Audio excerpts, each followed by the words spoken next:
Welcome back, Oddballs, to the Oddity Shop podcast, the podcast where we tell you creepy, odd, weird, strange, and bizarre stories from around the globe. I'm your curator, Carrie. This is your other curator, Zachary. Hello. Hi. How are you? I'm great. How are you? I am doing wonderful. I got to give you the biggest, massivest shout out. Oh. You saved mine and my father's life on our road trip with that snackle box that we were refilling every night. I wish I would have got you a bigger one now. It was perfect though, because we never emptied it in one day. And one day we'd have there was 5 slots. We'd put like a different variety in there. Only one day did I leave it in the sunlight and melted all of the gummy worms into one massive gummy worm. Oh, but that's kind of fun. Dad messaged me like 2 or 3 times though. She's like, we're really enjoying this. Like, thanks for the snacks. The snack box. Like, we're really enjoying this. I'm like, oh my God, I love it. Then we could leave all the snacks like in the back of the U-Haul and we had to have that little, it was perfect. I know. It was so fun though. We left Friday morning. We got to Arizona Sunday night. We did 900 miles day one. You guys were cooking. We did some Route 66 stuff. We went to Uranus Fudge Factory, which if anybody ever gets the chance, that was the most pun-filled, hilarious place I have ever been to in my entire life. Okay, so Dad loved that. Loved it. Oh, we were dying. We went to Cadillac Ranch. I went to 2 Buc-ee's. I met Buc-ee. Not only did I lay in his golden metal arms, I met the real, and I manifested that. I'm like, I want to dine with the beaver. And then we did a national park. We actually did 2 in one. It was Painted Desert and Petrified Forest National Park. You saw a prairie dog. I saw a prairie dog. We had a beer at 13,000 feet on a mountain in Albuquerque. We went to a crater. Like, it was what's crazy to me is how much you guys like booked it there, but also how many things you did in between. It was a little bit crazy. Oh, the St. Louis Arch. It was. But like we kept saying, like it never felt like we were spending 14, 15 hours in the car a day. Yeah, because you guys were having so much fun. It was a blast. It was like the best drive ever. Until the monsoon where it was raining and lightning and hailing in the desert. Yeah. What the hell? Yikers. That's what I got for you. What do you got for me this week? Okay. Also though, thanks, Dad. It was great. I know. I wish I could have went with you guys. What do I have? Oh, I feel like I've talked about it on here before where I was like, I really want to get, I think Crocs are ugly and ridiculous, but I really want to get the goth Crocs. I know I keep telling you like where I want to get Crocs. I want to put I could get you some Buc-ee's Crocs. Okay. You know, I keep saying that. I want to get Crocs. I want to put like a bunch of studs in them. Yes. I finally did it. I got just all black Crocs and then I got black studs and a chain. So I have a little bit, I have some goth Crocs. Then I'm like, oh my God. So they have like Mary Jane Crocs, which you probably wouldn't know what I'm talking about, but I know our listeners were. And I was like, dang, I really like those versus like regular Crocs, but they were like $65. No, they're like $65. And I'm like, that's so stupid. Jeez. I got a regular pair of Crocs on sale for $40. And then I just got some studs. Crocs are $40 on sale. Regular black Crocs. I got them for $40, which was like 20% off. Anyway, I'm like, dang, I really wish I could find those Mary Jane Crocs. After I got a real pair, I'm like, I kind of dig them. So I'm looking and they're like $65. I'm like, that's stupid. So I go on Depop. At this point, Depop and Zulul need to sponsor us because I talk about them all the time. So I go on Depop and I'm like, oh my God, Depop now has free shipping. So I did just text Missy about it because me and Miss love Depop. So anyway, I find the pair that I want, the black Mary Jane, new with tags, so obviously never worn, $25. So now I have another pair, and then I put silver studs on them, and I'm very excited. Now I have goth Crocs. So that's my goth Crocs story. Also, really quickly, the bird that I had last year in my fern has returned. Oh. So she just had 2 little babes that popped out today, but I have 7 eggs because that cow-headed bird also laid eggs in her nest again. Yes. So I have 7 eggs in there. So I was just talking to Julia about the cow-headed bird. Yeah, told me about it. Yes, I now have a nest in my backyard with a mama sitting on her eggs. Oh yeah, you FaceTime me. And we're trying to figure out, okay, so there was a dead bird underneath the nest. Oh. And I thought it was maybe a cow bird that like took it over for a second, but it's not. and I think it was maybe her man, but she seems to have found a new man who's coming to hang out with her. So cowbirds don't take over the nest. They just leave their eggs there and like they're like little like deadbeats. Here's the thing though, is Mama's been sitting in that nest like all day, every day for a week. And I can't see any eggs in there. Yeah, you wouldn't see them. They're they're so little too. Like you don't see them. Because I can see through the bottom of the nest, but they have to be teeny tiny. They're tiny. Yeah. So I have 7 babes. I just checked today. 1 has hatched and I think there might be 2, but Sophia, her name's Sophia. She got a little feisty with me. Her name is Sophia Bush because we need more Sophia Bushes in the world. If you know, you know. She's like a great and powerful woman. But anyway, that's what I've got going on over here. Love it. Okay, well, we'll keep each other updated with bird updates. Are we ready for shop talk? The only shop talk that I have is really not necessarily shop talk. That's okay, because mine's a cop-out this week, too. Oh, it's more me talk? Kara talk. Well, because the one and only Aaron Sagers followed my personal account. Oh, congrats. Yeah, I know. I don't know why. Like a star. But hey, I'm not complaining about it. Let's manifest it now. Lock him down as a guest. I know. I thought it was fake, but I looked and it's not. My cop-out shop talk is also kind of about me. I need anybody who has been to haunted locations in Arizona or lives here or whatever. I need suggestions because when Kara comes out here, I want to set up like a whole ghost hunting weekend. I think that would be so fun. Where did Jess tell you to go? Jessica. I know she doesn't send me spots for the road trip, but I don't think we got into specifics. No. I was supposed to follow up with her, and I were, but you also should message her and ask her about. Yes. Oh, we also need to tell her that Eloise is back up, baby. Oh, we do need to tell her that. Anyway. Okay. Perfect. Are we ready to open up the shop with a question? I guess. Because you're not sick enough of hearing about where I live now. And this is the first episode I'm writing that we're recording here. But speaking of sick, I don't think I'm sick, but I am losing my voice. So if I sound crazy, I'm so sorry. You're always sick to me. Okay. So do you know why Phoenix is named Phoenix? Because of a bird. Obviously, it's named after a bird. Might not have been. Somebody could have been called like an old white man that did something stupid, could have been named Phoenix. Hey, Zach, are you running low on spiritual supplies? Hey, Kara, are you looking for a place with handmade items? Yeah, we should probably go to Mystic Moons. Oh, our buddies? Yeah. They make the most wonderful hand-dipped incense with over 24 scents, and we've smelled absolutely every single one of them. Yeah, or maybe you might just be looking for a hand-strung bracelet made with only the best intentions. And not only do they have the best intentions, they have 4 strings each, and they last forever, which I would know because I've broken every bracelet you've made for me and not theirs. Oops. Well, they also have simmer pots for every occasion, like San to Yule. And don't forget, Melinda is also a medium and a tarot card reader who's given us amazing readings, so she's ready to help us or you connect with past loved ones and get to know insights into your world. My spirit animal is a camel. Thanks, Melinda. Anyway, so look for Mystic Moons on Facebook or Etsy, and then you can restock all your spiritual supplies. Oh, be sure to check them out at www.etsy.com/shop/Mystic Moons LLC. Or at Mystic Moons on Facebook. They're all over our socials, so I'm sure you'll find them. So go get some goodies. Okay, Kara, goodbye. Bye. Fair. So, you know how I somehow always get into Native American lore? Well, this is too, even though the mythical bird that rises from its ashes isn't necessarily Native American lore. I was going to say, isn't that not?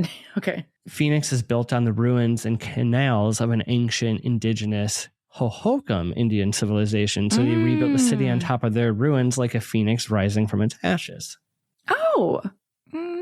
Yeah, it's sweet until you think about it too hard. Not? I don't think it's that sweet. At least it was built on the ruins of and not straight taken from. I mean, it was obviously this taken is from true. At one point, well, but okay. Yeah. All right.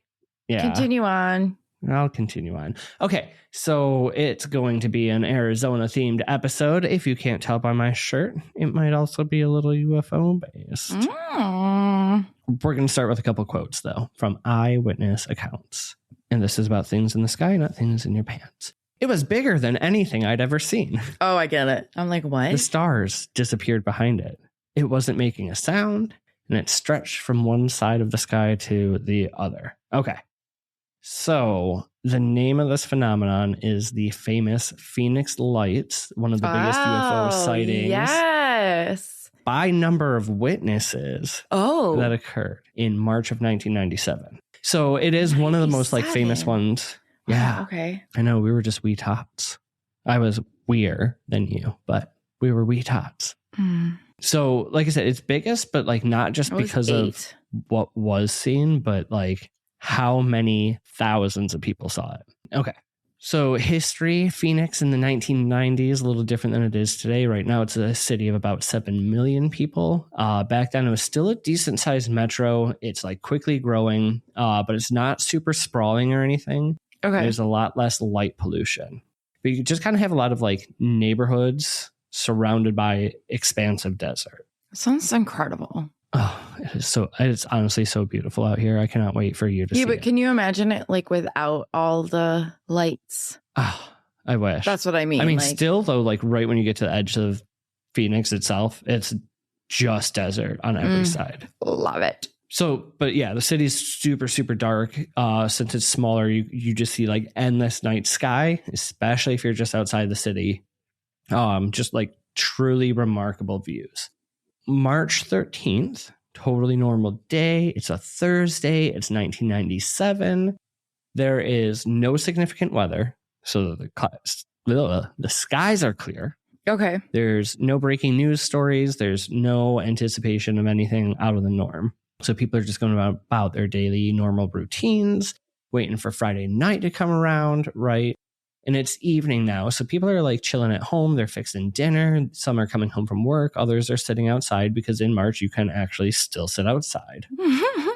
Okay. But as evening went into night, people were reporting it was clear skies, excellent visibility. Stars were bright. Nothing is obstructing the sky at all.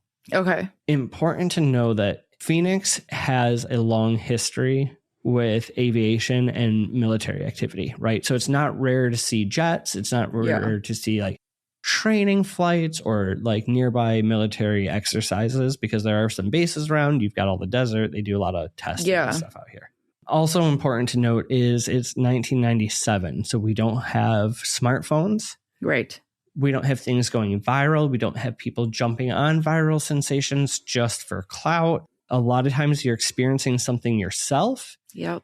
And then the stories kind of get pieced together later. It's not happening like, ooh, right now we're all talking about the thing as it's happening.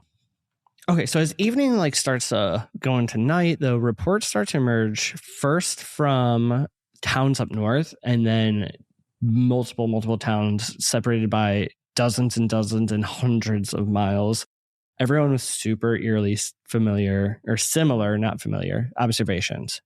They're seeing something in the sky, not a flashing aircraft, not a shooting star, meteor, or anything else that they're used to seeing out here. Okay. Whatever it is large, completely silent, and big enough to block out the view of the stars behind it.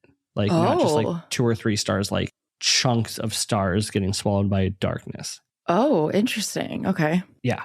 By the time the next morning rolls around, thousands of people claim to witness this, like I said, one of the largest UFO sightings in America. Can I ask, when you're saying like they claim, is it this just like word of mouth? Like neighbors are talking? Are people calling into the police department? Like, do you know like what? Are you going to get into that? All of it.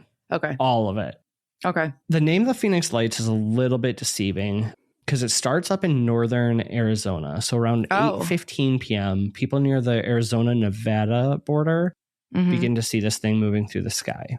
A retired police officer in the area of Paulden is one of the first to see it. And initially, he thinks he's seeing a formation of aircraft overhead in like a V formation. But the longer he's looking at it, he's like, these aren't planes.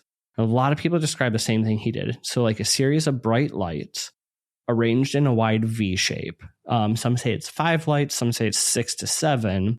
Oh, no. While the number varies, it's the shape is always the same though. So interesting. It's kind of like how birds fly. Birds. Yeah, exactly. Wow. I did a whole school report on that in 6th grade. My mom still talks about it because she wanted me to do it because she wanted to know why they do that. I did one on the great horned owl, but that's the only bird report I remember doing. Okay. So this series of bright lights, like anywhere from like white to amber in color, kind of going back and forth. But it's not just lights, it's how they're moving, right? So they're essentially gliding across the sky, not making any noise. And people are used to the sound of jets, helicopters, sonic boom. It's no sound at all. Nothing. Absolutely silent. Interesting. And so like at first, like a lot of people think it's a formation, right? But the longer they watched, all the lights seem to be connected by a giant singular surface, kind of like if you think of like a carpenter's square. Oh. A three-sided triangle, maybe an open space in the middle with the lights on there. So they're seeing the lights, but then they realize the view behind it was obstructing. So it's not 5 to 7 aircraft in a formation. It is one super fucking big. Interesting. So some people were like, there was one quote, so large you couldn't see any of the sky behind it. Your favorite here, guesstimation on size. What do you think? What do you think people are saying? I have no freaking idea. I've got two wildly different comparisons for you. One says anywhere from being 1 to 2 miles wide. No way. Another one said it was the size of 40 stealth bombers. Nobody knows what that... What are we talking about? I knew you'd love that one. I had to throw it in here. So the stories are all the same, right? V-shaped, giant thing, thinking it's a formation, noticing the darkness, and then it blacks out the sky. So the one thing everyone agrees on, though, whether it was the color or size or whatever, that the flight path. So it starts in northern Arizona, then southwest across the state. And its consistency in the reports, right? The distance it was tracked makes this case stand out because the timing of the reports are tracking the same thing fly across the entire state. Phones, like you said, start to ring at local law enforcement, radio stations, TVs, right? People are all starting to like call in. They're talking to their neighbors. As it starts to get nearer to the big city of Phoenix, where there's way more population, right? Witness testimonies just explode. So now we're going from like a couple dozen to like hundreds of reports of this thing. Oh my gosh. So the first lights, they moved from Paulden to Prescott, then further south into Dewey and over, and I love the name of this, Carefree. Isn't there the Paulding lights? That's in Michigan. This is Paulden. Okay. I knew. I was like, didn't. Okay. Close. Yeah. Okay. Phoenix lights, Paulden. And It's easy. But remember, there's not the tech today we have, right? So it's thousands of people in the remote desert all telling the same story after the fact. Typically, though, like with UFOs, right? You see it for a minute and then it just darts away. Went into the sea. It went into the sky. This thing is just... Or it like follows one person, typically. Like, you know what I mean? Like one car or something. It's not darting. It's not going up or down. It's not doing the bouncy thing, disappearing. It's just slowly moving across the entire state in like a sweeping pattern. I mean, okay. When it gets to Phoenix, right, this is where we get like really, really good eyewitness reports. Everyone is talking about it. So whether families are at home, truck drivers, people in parks, they were seeing it no matter where they were. Tim Lay, he's kind of like the standout witness in this case. Him and his wife, Bobby, his son, Hal, and his grandson, Damien, all noticed the lights like they approximate about 65 miles away. And they were watching them approach. He described it like everyone else did. Orbs at first, right? There was no shine. They were just lights. They weren't streaking. He says to USA Today, they weren't bulbs. They looked like gas. There was a sort of distortion on the surface, but the light didn't spill out or shine. I've never seen anything like that. That's so funny because I can visualize when he said there's like a distortion. I get what he means. And it's not shining. It's staying like in that. Yeah. I get it. Okay. Wow. So then he says as it came closer, he realized it blocked out the stars and then a clear defined V-shaped craft was able to be seen. So a lot of people were like super confused. They thought it was a formation of planes, like, okay, whatever, we'll just move on. Then the longer they looked, the harder it was to describe it. Okay. It was just like confusion. A lot of the eyewitness statements, like, I don't know what I was looking at. It didn't make sense. I was going to say, are people... It's too big to be real. Are they just saying they like don't know what it is? Is that kind of like the consensus? Like, it's not like... They're not saying like, oh, I think it's aliens. They're just like, they have no freaking idea. They're just like, there's no concept in their brain for whatever, which helps, I think, like credibility because they're not like, oh, it was this UFO or it was blah, blah, blah. Yeah, I saw 15 aliens. No, they're just confused. Where stories differ a little bit, though, is And it comes back to scale. Like we always say, people aren't good at this. Some people are like, oh, it's really low and massive. Others are like, oh, it was really high in distance. Most people seem to see the structure, but some did only claim the lights. And those like slight disagreements in stories is where people were able to manipulate the narrative later. Okay, go on. But I don't know. I mean, you're going to give me those things, but like, okay, to me, maybe it was closer when somebody saw it over here. It went across the whole fucking state. Farther away there. But then also, what was the other point you said? High or low. Some people thought it was just the lights, like in a formation. Other people thought it was a structure. But also, like you said, though, like some people, it took them a second to like focus and realize that it was like a big object with lights around it. So it's like, yeah, if you didn't... And it's a dark object on a dark background. That doesn't do anything for me to change credibility. Right. So we have the second event that happens the same night. This is giving me, though, the, not entirely, but the footprints. What was it? The Devil in Devon? Yeah, because it's like it went so far where it's like you can't... I don't know. Yeah. So 10 p.m. the same night, southwest of Phoenix, near the mountains, another UFO or series of UFOs starts to be reported. It's a different one or this? Yes. Totally separate. A series of bright glowing lights hovering in a fixed position above the South Mountain ridgeline. Okay. Which I can see from my house. I'm so sorry. When did the first... 8:15. In the morning or at night? PM. And this is 8:15 p.m. and this is at 10 p.m. Is that what you showed me? The mountain I saw? No. That was the other mountain. That's the mountain in the middle of the city. There's mountains everywhere. I love it. Okay. First of all, it gets darker here way earlier because it's on the West Coast. Okay. So it's dark at 8:15 in March. It's also 10 p.m. It would have just kind of passed Phoenix when the other one starts. Now, it was traveling from the northwest to the southeast. This is seen in the southwest, so totally different area of the sky. And so we are for sure that these are two different things. Two different events. Okay. So these are stationary, glowing, and not moving from the mountains, just kind of pulsing above the ridgeline. Oh. This is captured on news crews cameras, home video cameras. At this point, local news stations are just flooded with calls. People trying to send videos or like get out here with the with the crews and set up, right? So now there's live visual confirmation that something's happening in the sky separate from the first. But this is like when you look up the Phoenix lights, the pictures and videos you see are of this. Yeah. And not the other thing, because that one was so much harder to capture because it's like just dark object moving across the sky. We have 1997 technology. Right. Okay. So the military steps in. And this is where I said they like to play with the difference in perception. Something this big, obviously, at this scale, right, officials have to get involved and address it and tell people what they're seeing.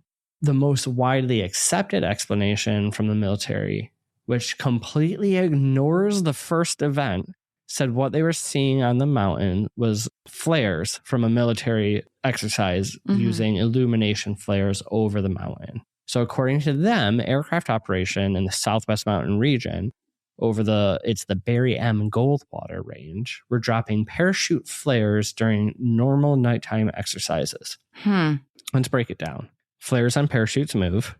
These stayed stationary for a long time. This is also a well-known training exercise that happens quite often. So people I'm just looking up pictures of the Phoenix lights right now. People wouldn't just like be like, oh, all of a sudden now we think this thing that happens pretty regularly is UFO. And again, the military explanation just completely ignores the massive ship with hundreds and thousands of reports already. Right. A lot of people do buy the flares explanation. No. It just doesn't make sense. So we have Mr. Governor Fife. During all this UFO sighting shenanigans, he is going to make some statements in the aftermath. And I love his full name is Governor Fife Symington.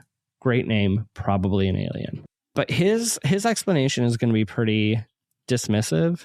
Okay.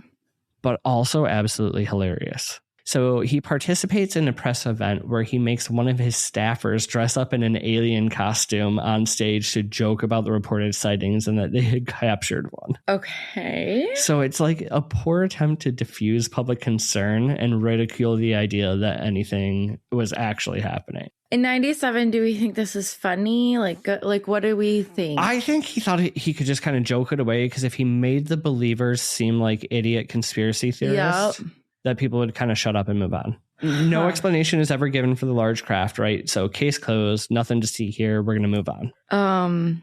Okay. But a few years after that, Symington comes back into the picture, and he makes a statement that reignites interest in the Phoenix Lights. Oh. Because this motherfucker actually admits that he saw something unusual in the sky himself and that night in March 1997, and he saw the craft that everyone ignored in official statements. So he saw, according to him, a massive silent structured object moving across the sky, something that he could not describe as a conventional craft. Did he say why he dismissed it? I'm sure it was political. Yeah. You know, like you don't also want to be lumped in with the wondering crazies. how many years later did he say this? Did he come out? It was quite a bit later. It was in the mid 2000s. I wonder what made him. Well, and that's what people talk about, right?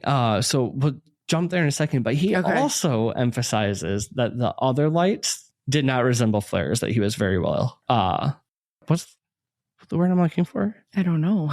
Acquainted. Antiquated was coming to mind. Well acquainted with. Okay.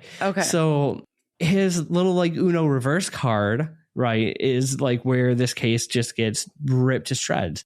Some people say it adds to the belief that something like really strange has happened. Other skeptics are like, well, his memory must have shifted over time and he wanted to be back in the public eye. See, that's kind of where with him, though, it loses a little bit of credibility.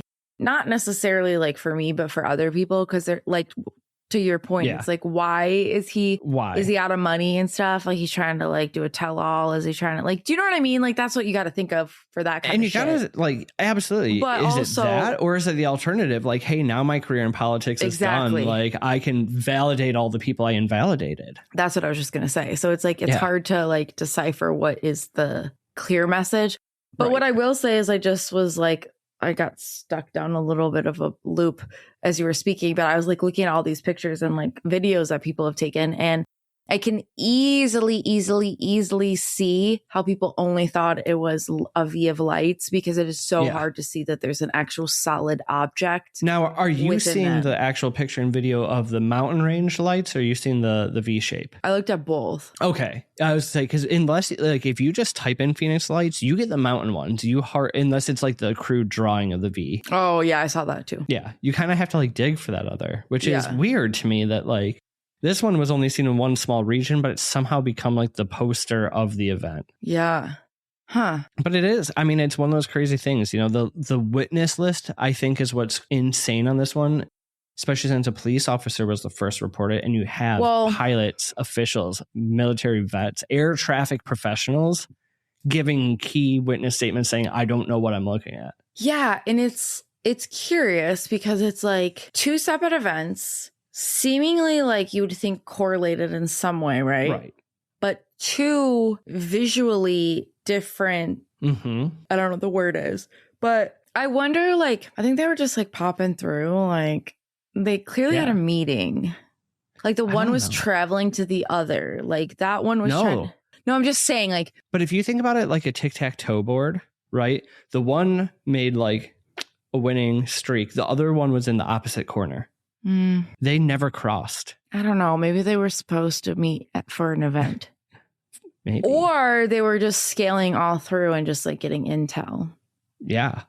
I mean, here's the other thing is, right, we're not far from Nevada. We're not far from Area 51. This could, for all intents and purposes, be something totally experimental, especially with the fact that the military is just like, hey, look at these lights over here. Nobody comment on this one. It's just... I don't have words, like, right? It's just so curious and just like bizarre. Not bizarre, but just like that part is bizarre. Like, yeah, why are we focusing on this and not that? It's like weird. And then he comes out like however many years later and was like, actually, I can now. I lied to you, basically. It's like, what do we believe? But also, is he coming out to say that he lied as a distraction for something else. Like, do you know what I mean? Like, there's so many like weird. There's so many pieces. Yeah, it's. I mean, All I know is I have learned anything from all the research I've done on here is that this is like a hotbed for UFOs. Yeah, so hopefully you get abducted. I'm gonna like make until my car gets here, make Pat drive me out into the desert so I can see some. Then I'll drive myself out there every night. And when I get abducted, I will have them swing by and pick you up. Thank you. That's my only ask. And we'll get the answers. And you know what? Then we'll do a podcast episode from the mothership. No, we won't, because we will be gone. I am so sorry. If I ever disappear and drop off the planet, it's because I've been abducted willingly. Fair. And I'm never coming back here. Willingly. Right. Now, if we get abducted unwillingly, we will do one last emergency broadcast episode. If we can. If we can. We'll do our best. Okay, but that is the Phoenix Lights for you. See, I'm sorry. I'm not broadcasting shit from anywhere. Abduct me to get me away from this place. I want to respect their wishes. They obviously clearly want to be hidden in a way. I'm not broadcasting shit. All right. Just come get me. It's a fair point. Fair enough. Which fair the enough. Whole time Dad's out here on the road trip, the amount of times he's like, fair enough. He's like, I never say that. I'm picking it up from you.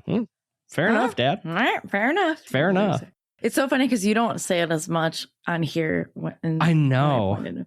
Okay, so emoji obviously has to be like a UFO or some lights UFO, or something. spaceship. Yeah, cactus. Oh, there you go. Dang. Write-ins, UFO experiences. Yes. If you've seen crazy lights, desert, Midwest, plains, Arctic Circle. If you live in Arizona, Zach needs friends. Reach out. Yes. Friends. I need haunted location recs. What? For those that don't know, after each episode, we head on over to Patreon and we do a little bit of a bonus spin-off take or whatever from Reddit stories or whatever bizarre things that we find. It'll at least be loosely related to the episode. To this episode. So if you'd like to come join us on Patreon, that would be fabulous. We've got a lot of fun stuff going on over there. That's really all And I've before got, we turn off the lights and lock the doors and close the shop for the day, what do these people need to do? Creep a real, my little eyeballs. Goodbye. Bye.